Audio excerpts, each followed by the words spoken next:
So hello and welcome everyone, कैसे हैं आप सभी। स्वागत है आप सभी का एक नए एपिसोड में, एक नए लेक्चर में। आज के इस एपिसोड में हम लोग डिस्कस करेंगे सेंट्रल टेंडेंसी। स्टैटिस्टिक्स के अंतर्गत सेंट्रल टेंडेंसी क्या होता है, इसके बारे में डिस्कस करेंगे। और इसके अंतर्गत हम लोग इंपॉर्टेंट टॉपिक्स को डिस्कस करेंगे। मीन, मीडियन एंड मोड क्या होता है, ठीक है। और इसके पिछले एपिसोड में हम लोगों ने स्टैटिस्टिक्स से रिलेटेड इंट्रोडक्शन लेक्चर किया है, जिसके अंतर्गत बहुत सारे टॉपिक्स हम लोगों ने कवर किया है। टाइप्स ऑफ स्टैटिस्टिक्स क्या होता है, डेफिनेशन क्या होते हैं, उसके स्कोप क्या होते हैं, ठीक है। और हम लोगों ने वहां पे डिस्कस किया है डिफरेंट टर्मिनोलॉजी को, जो कि स्टैटिस्टिक्स के अंतर्गत इस्तेमाल किए जाते हैं, ठीक है। सो उस एपिसोड का लिंक डिस्क्रिप्शन बॉक्स में मिल जाएगा, आप उसको देखिए और वहां से चीजें और फंडामेंटल्स को क्लियर करिए। और ये नेक्स्ट एपिसोड है, दूसरा एपिसोड है। तो चलिए इस एपिसोड में हम लोग आगे बढ़ते हैं और डिस्कस करते हैं सेंट्रल टेंडेंसी को। सेंट्रल टेंडेंसी से एग्जाम में क्वेश्चन आते हैं गाइस, जहाँ पे मीन, मीडियन और मोड के बारे में पूछा जाता है, ठीक है। तो एक इंपॉर्टेंट लेक्चर है, एक इंपॉर्टेंट लेसन मिलने वाला है यहाँ से आपको। तो लेक्चर में अंत तक बने रहिएगा। तो दोस्तों, अगर आप क्वेश्चन हमारे चैनल को अभी तक सब्सक्राइब नहीं किए हैं तो चैनल को सब्सक्राइब कर दीजिएगा, दोस्तों के पास शेयर कर दीजिएगा और अपना प्यार बनाए रखिएगा, ठीक है। तो चलिए आगे चलते हैं। इस एपिसोड में हम लोग डिस्कस करते हैं what is the definition of central tendency, क्या है। सो मेजरमेंट या measure of central tendency are statistical measure that tell us what the central value of set of the data is. Okay, measure of central tendency वे सांख्यिकीय माप है, statistical major है, होता है, जो यह बताते हैं कि किसी समूह यानी कि सेट, जो डेटा सेट है, कि डेटा सेट के केंद्र बिंदु यानी सेंट्रल वैल्यू क्या है, ठीक है। सेंट्रल वैल्यू को मापा जाता है। तो सेंट्रल टेंडेंसी आप इतना याद रखिएगा कि सेंट्रल टेंडेंसी एक स्टैटिस्टिकल मेजरमेंट होता है, सांख्यिकीय माप होता है, जो कि सेंट्रल वैल्यू को बताता है, डेटा सेट के सेंट्रल वैल्यू को बताता है, यानी कि केंद्रीय बिंदु को बताता है, ठीक है। और these measures help us understand what the average और typical value of the our data, ठीक है। और यह माप हमें यह समझने में मदद करते हैं कि हमारे डेटा का एवरेज या टिपिकल वैल्यू क्या है, ठीक है। सो इसको तीन मुख्य प्रकार से मेजर किया जाता है, ठीक है। थ्री मेन टाइप्स में इसको मेजरमेंट किया जाता है। इसको पहला होता है सेंट्रल टेंडेंसी में मीन, दूसरा होता है मीडियन और तीसरा होता है मोड, जिसे हिंदी में कहते हैं बहुलक। आपने जब ट्वेल्थ में नहीं, अगर आप 9th 10th में अगर मैथ से पढ़े होंगे तो आपको इन तीनों चीजों के बारे में मालूम होगा कि मीन, मीडियन एंड मोड क्या होता है, ठीक है। तो वहां से भी आप थोड़ा सा रिमाइंड करिए, मैथ में आपने इस चीज को पढ़ा होगा तो चीजें थोड़ा सा आसान हो जाएंगी समझने में, ठीक है। तो चलिए हम लोग साइकोलॉजी में इसको कंपेयर करके करते हैं, ठीक है। तो पहले नंबर पे हम लोग डिस्कस करते हैं मीन, यानी कि माध्य क्या होता है, ठीक है। तो माध्य का परिभाषा क्या होता है। मीन एक गणितीय औसत होता है, यह सभी वैल्यू के योग को उनकी संख्या से भाग देकर निकाला जाता है, यानी कि mean is a mathematical average.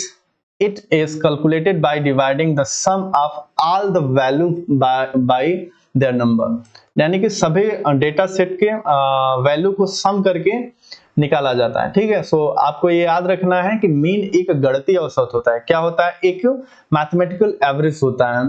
It is calculated by dividing the sum of all the values by their number, और इसको हम लोग फाइंड करते हैं सभी वैल्यू के योग को उनकी संख्या से भाग देकर ठीक है।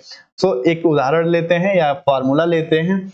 तो फार्मूला यहाँ पे ये है कि जो हमारा मीन का फार्मूला होता है वो होता है mean is equal to sigma x upon n, और x क्या होता है? सभी ऑब्जर्वेशन का योग होता है, ठीक है, x, ठीक है। और मीन को हम जनरली x बार से प्रेजेंट करते हैं, ठीक है। तो कहीं कहीं पे x बार डायरेक्टली दिया जाता है। सो x बार क्या होता है? मीन, ठीक है। और x bar is equal to क्या होता है, यानी मीन इज इक्वल टू क्या होता है? मीन इज इक्वल टू होता है सिग्मा x अपन n, जहां पे सिग्मा x होता है सभी ऑब्जर्वेशन का योग और टोटल ऑब्जर्वेशन की संख्या। जैसे मान के चलते हैं हमारे पास एक डेटा सेट है, ठीक है। डेटा सेट है 10, 20, 30, 40 एंड 50, ठीक है। अगर हम इसको ये करते हैं तो हमारे पास टोटल ऑब्जर्वेशन की संख्या कितनी है? 1, 2, 3, 4 एंड 5। एक तरीके से हमारी क्या है? n की वैल्यू यहाँ पे कितनी है? n की वैल्यू 5 है। अगर हम सभी को ऐड करते हैं, इन सभी का एडिशंस कितना आएगा, इन सभी का एडिशंस जो अगर हम निकलते हैं, इन सभी का जो एडिशन है, जोड़ है, वही हो जाएगा क्या, ये हो जाएगा कैपिटल सिग्मा एक्स की वैल्यू, यानी कि सभी ऑब्जर्वेशन का योग। ठीक है, तो चलिए एक एग्जांपल लेते हैं, और एग्जांपल यह है कि मान लीजिए कि हमारे पास ये डेटा सेट है 10, 20, 30, 40, 50। ठीक है, अब इसका मीन हमको फाइंड करना, मीन मतलब एक्स बार को फाइंड करना है। ठीक है, अब एक्स बार को फाइंड करना है तो हम लोगों को क्या करना है, पहले नंबर पे क्या करना है, सबका योग करना है। ठीक, तो इसका फार्मूला हम लोगों ने क्या डिस्कस किया था, sigma x upon n, x bar is equal to sigma x upon n. ठीक है, तो सिग्मा एक्स यहाँ पे क्या है, सभी का योग है, सम ऑफ ऑल ऑब्जर्वेशन। तो यहाँ पे 10, 20, 30, 40, 50 का योग कितना आ जाएगा, 150 डिवाइडेड बाई टोटल संख्या हमारे पास कितनी है, 10, 1, 2, 3, 4, 5। ठीक है, नंबर 5। तो यहाँ पे एक्स बार की वैल्यू क्या आ जाएगी, 150 डिवाइडेड बाई 5 यानी कि 30। ठीक है, ये हमारी एक्स की वैल्यू है, क्या है, एक्स बार की वैल्यू है, x bar is equal to 30। ये हमारा मीन का वैल्यू है। ठीक है, तो इस तरीके से आप मीन को फाइंड कर सकते हैं, यानी कि माध्य को फाइंड कर सकते हैं। और दूसरा हम लोग इसका की फीचर्स क्या होता है, की फीचर्स के अंतर्गत तो होता है द मोस्ट कॉमन मेजर होता है, ये सबसे कॉमन माप होता है स्टैटिस्टिक्स के अंतर्गत। कंसीडर ऑल वैल्यू, सभी वैल्यू को कंसीडर करता है आपका ये mean, but is affected by outlier. Outlier value जो होता है, आउटलायर वैल्यू जो होता है, वेरी लार्ज और वेरी स्मॉल वैल्यू होता है। जैसे मान के चलिए अगर हम ऑब्जर्वेशन डेटा की बात करते हैं, जैसे अभी हम लोगों ने एग्जांपल लिया 10, 20, 30, 40। ठीक, एक तरीके से ये डेटा सेट है, और ये डेटा सेट हमारा ऑब्जर्वेशन वैल्यू से आता है। अगर हम मान के चलते ऑब्जर्वेशनल वैल्यू में, अगर हम मान के चलते हैं एक ऑब्जर्वेशन वैल्यू ऐसा है 60 से मतलब सीक्वेंस को फॉलो न करके हमारे पास 80 आ गया। ठीक है, तो 80 एक तरीके से क्या हो जाएगा, आउटलियर वैल्यू हो जाएगा। ठीक है, बहुत बड़ी या बहुत छोटी संख्या, या तो फिर यहाँ पे छोटी संख्या ले लेते हैं, 3 ले लेते हैं। ठीक है, तो यहाँ पे एक तरीके से यह भी क्या हो जाएगा, एक आउटलियर वैल्यू हो जाएगा, यानी कि एक तरीके से ये अपवाद टाइप के होते हैं जिनकी अपेक्षा नहीं होती है, उस तरीके से एग्जाम में आ जाते हैं। ठीक है, डेटा सेट में आ जाते हैं, ऑब्जर्वेशंस में आ जाते हैं। तो एक तरीके से ये हो जाता है आपका आउटलायर वैल्यू। ठीक, आउटलायर वैल्यू का आप हमेशा याद रखिएगा, वेरी लार्ज और वेरी स्मॉलेस्ट वैल्यू होते हैं जो कि डेटा सेट से एकदम अलग वैल्यू को प्रेजेंट करते हैं। ठीक, तो यह आपका मीन जो होता है इससे अफेक्टेड होता है। ठीक है, अब नेक्स्ट हम लोग डिस्कस करते हैं मीडियन, यानी कि मध्यिका क्या होती है, इसको समझते हैं। So median is a middle value of the divides the data into two equal parts when the data is arranged in ascending or descending order। यानी कि मीडियन हमारा जो होता है वह मिडिल वैल्यू होती है जो डेटा को दो बराबर हिस्सों में बांटती है। ठीक है, जब डेटा को असेंडिंग या डिसेंडिंग ऑर्डर में रखा जाता है, जैसे कि हम मान के चलते हैं 1, 2, 3, 4, 5, 6 एंड 7, ये हमारे पास क्या है, एक तरीके से डेटा सेट है, डेटा सेट। ठीक है, ये डेटा सेट है हमारे पास। अगर हम इसके मिड वैल्यू को फाइंड करते हैं तो यहाँ पे क्या देखने को मिलेगा, डिवाइडेड वैल्यू में अगर हम इक्वल कर देते हैं तो 3, 3, 6 एंड 7। सो मिड वैल्यू हमारा क्या हो जाएगा, यानी मीडियन यहाँ पे क्या हो जाएगा, 4। ठीक है, तो इस तरीके से हम लोग मीडियन को फाइंड करते हैं, यानी मध्यिका को फाइंड करते हैं। ठीक है, इसका निकालने के लिए क्या दो तरीके होते हैं, पहले नंबर पे डेटा सेट को अरेंज करना रहता है, फिर इसके बाद दूसरा स्टेप में अगर टोटल संख्या ऑड है यानी मिडिल वैल्यू हो जाता है उसका, फिर अगर टोटल संख्या का जो मिडिल वैल्यू है अगर वो जो सम है यानी इवन है तो मतलब दो बीच के वैल्यू का मतलब एवरेज निकालते हैं। जैसे मान के चलिए यहाँ पे एक वैल्यू आ जाता है 8, अगर 8 आ जाता है तो 3 इधर हो जाएगा, 3 इधर हो जाएगा। ठीक है, अगर हम इधर 4 करते हैं, इधर 4 करते हैं, बीच में मिडिल वैल्यू नहीं बचती है। एक तरीके से क्या है, ए इवन नंबर जा रहा है तो 3 इधर हो जाएगा, 3 इधर हो जाएगा, बचा कौन, दो वैल्यू, 5, 4, 9, 5, 4, 9 डिवाइडेड बाई कितने नंबर है यहाँ पे, 2 डिवाइडेड बाई 2, कितना इज इक्वल टू आएगा, 2 चौके 8। ठीक, 2 चौके 8, बचा 1 पॉइंट, 2 पंचे 10, वही ये आपका हो जाएगा, मीडियन की वैल्यू आ जाएगी। ठीक है, तो इस तरीके से इसको फाइंड करते हैं। इसका उदाहरण एक और ले सकते हैं, जैसे मान के चलिए यहाँ पे 5, 10, 15 हमारा एक तरीके से क्या है, एक डेटा सेट है, और इस डेटा सेट में मीडियन हमारा क्या है 10, क्योंकि हम दोनों साइड में इक्वल एक तरीके से पार्ट में हम लोगों ने डिवाइड किया, तो बीच का मध्य जो होता है वो 10 आ गया।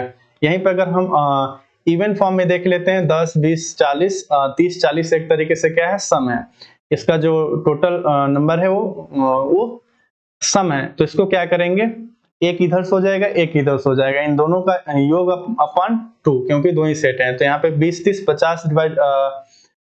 50 divided by 2 is equal to 25 आपका हो जाएगा मीडियन। ठीक है, तो मीडियन को इस तरीके से फाइंड करते हैं। कोई डाउट आपको नहीं हो रहा है? अगर आपको कोई डाउट है तो लेक्चर को पॉज करके आप इस चीज को अपने से कैलकुलेट कर सकते हैं। ठीक है, अब नेक्स्ट हमारा इसका जो की फीचर होता है is not affected by outliers, outlier से प्रभावित नहीं होता है। ठीक है, यानी कि स्मॉलेस्ट एंड लार्जेस्ट वैल्यू से प्रभावित नहीं होता है। Is a better measure of skewed data, skewed data यानी कि झुके हुए डेटा के लिए बेहतर एक तरीके से माप होता है। ओके, नेक्स्ट हम लोग डिस्कस करते हैं मोड। अब मोड को हिंदी में हम लोग क्या कहते हैं, बहुलक। एक अच्छा 9th या 10th में हम लोगों ने मैंने पढ़ा था, वही चीजें एक तरीके से मुझे मतलब ये है। तो मोड क्या होता है, मोड वह वैल्यू होती है जिसका डेटा सेट में सबसे अधिक बार आती है या जिक्र किया जाता है। तो mode is a value that occur most often in a data set. ठीक है, तो यहाँ पे जैसे मान के चलते हैं एक हमारे पास डेटा ऑब्जर्वेशन है, डेटा सेट है जिसके अंतर्गत 4, 5, 6, 5, 7, 5 ये हमारा डेटा सेट है। तो यहाँ पे देखिए 5, 5 एंड 5, यहाँ पे क्या है 3 बार हमारा जो है 5 रिपीट हुआ है, तो यहाँ पे क्या है मोड हमारा क्या हो जाएगा 5, क्योंकि यह सबसे ज्यादा बार रिपीट हुआ है। अगर हम मान के चलते हैं 1, 2, 3, 4, 5, ठीक है, यहाँ पे कोई भी नंबर रिपीट नहीं हुआ है, तो यहाँ पे मोड जो है मोड का एग्जिस्टेंस नहीं है। ठीक है, अगर कोई संख्या एक ही बार आई है और रिपीट नहीं हुआ है तो आप यह मान के चलिए वहां पे मोड का कोई एग्जिस्टेंस नहीं है। कभी कभी यहाँ से भी एग्जाम में आ जाता है क्वेश्चन। ठीक है, तो इस चीज को माइंड में याद रखिएगा, अगर डेटा सेट में वैल्यू रिपीट नहीं हुई है तो वहां पे क्या होता है मोड का कोई एग्जिस्टेंस नहीं होता है। ठीक, तो एग्जाम में दिया रहेगा नो एग्जिस्टेंस, तो आप सिंपल वहां पे ऑप्शन में टिक कर सकते हैं नो एग्जिस्टेंस। इसकी विशेषता यह है कि very useful in categorical data, ये कैटेगोरिकल डेटा में बहुत ज्यादा यूजफुल होता है। और data set can have more than one mod by model और मल्टी मॉडल, एक डेटा सेट के एक से ज्यादा मोड भी हो सकते हैं। ठीक है, एक से ज्यादा मोड का मतलब क्या है कि 1, 2, 3, 4, 1, 3 मान लो 5, 3। ठीक, तो यहाँ पे 1, 1 एक तरीके से क्या है एक मोड यहाँ पे क्या हुआ 1 और दूसरा मोड यहाँ पे क्या नजर आ रहा है 3, तो एक तरीके से दूसरा मोड यहाँ पे क्या हो जाएगा 3। तो इस तरीके से आप इसको समझ सकते हैं। ठीक, तो if a value is not repeating then the mode does not exist, अगर मान के चलिए कोई वैल्यू नहीं रिपीट होती है तो वहां पे मोड का कोई एग्जिस्टेंस नहीं है। जैसे मान के 1, 2, 3, 4 एंड 5 अभी हम लोगों ने डिस्कस किया, यहाँ पे डेटा का कोई रिपीटेशन नहीं है, तो यहाँ पे no existence of mode. Okay, इस चीज को आप ध्यान रखिएगा। अब हम लोग तीनों के कंपैरिजन में चलते हैं। तो मीन क्या होता है, एक अर्थमेटिक एवरेज होता है, इसका नेचर अर्थमेटिकल होता है। यहाँ पे आउटलियर से अफेक्ट होता है मीन आपका। ठीक है, जब डेटा सिमेट्रिकल हो तब। ठीक, और मीडियन जो होता है मिडिल वैल्यू होती है। ठीक, ये आउटलियर से प्रभावित नहीं होता है, जब डेटा स्केव्ड हो या आउटलियर हो तब यहाँ पे इसका इस्तेमाल किया जाता है। मोड जो होता है मोस्ट फ्रीक्वेंट वैल्यू होता है, ये भी आउटलियर से नहीं प्रभावित होता है, जब सबसे कॉमन वैल्यू जाननी हो तब इसका इस्तेमाल किया जाता है। ठीक है गाइस, सो आज का इस एपिसोड यहीं पे खत्म होता है। इसमें हम लोगों ने डिस्कस किया सेंट्रल टेंडेंसी को। सेंट्रल टेंडेंसी के अंतर्गत हम लोगों ने डिस्कस किया मीन, मीडियन और मोड को। यहाँ से क्वेश्चन आपको आते हैं एग्जाम में, इसमें से हम लोग क्वेश्चन को पिक करेंगे, एमसीक्यूज को पिक करेंगे और नेक्स्ट एपिसोड में हम लोगों ने प्रैक्टिस करना है उस चीज को, ताकि यहाँ से अगर एग्जाम में कोई क्वेश्चन आता है तो वो ना बचे। ठीक है गाइस, तो आज के एपिसोड में बस इतना ही रखते हैं, मिलते हैं नेक्स्ट एपिसोड में। तब तक के लिए धन्यवाद। हंसते रहिए, मुस्कुराते रहिए, सक्सेस की जर्नी में आगे बढ़ते रहिए। अगर कोई डाउट है तो आप कमेंट बॉक्स में मुझसे पूछते रहिए। Keep signing guys.